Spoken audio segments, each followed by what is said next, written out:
Одним из приоритетных и востребованных проектов Музея музыки и фольклора народов Якутии является проект «Кочующий музей». Действует более 10 лет. Музей, являясь центром синергии, со дня основания собрал вокруг себя энтузиастов своего дела, одаренных творческих людей, болеющих душой и сердцем за сохранение, развитие и передачу знаний и навыков молодому поколению. В команду входят музейщики, ученые, знатоки, носители фольклора, мастера декоративно-прикладного искусства, деятели культуры. Хранители культурного наследия кочевали по самым отдаленным улусам и районам, чтобы рассказать, начиная от фольклора до профессионального музыкального искусства Якутии.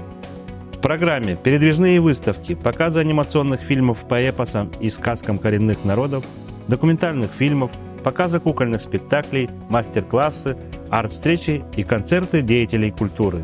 В 2022 году, в июле, к столетию Якутской АССР и Году культурного наследия народов России, музей впервые выехал за пределы республики в культурную столицу в город Санкт-Петербург, Псков, Владивосток, Норильск. В 2023 году проект стал победителем первого конкурса Президентского фонда культурных инициатив. В рамках проекта создан документальный фильм «Кочующий музей» режиссера Мила Кудряшова. Фильм стал главной частью программы турне от крайней точки населенных пунктов Дальнего Востока, связанных Байкало-Амурской магистралью, до северо-запада России. Дальневосточная часть турне, как и было запланировано, прошла в октябре по железнодорожному маршруту Якутия, Амурская область и Забайкальский край. Состоялись ряд больших мероприятий в музеях, концертных залах детской школы искусств города Белогорск, Чита, поселка Агинское.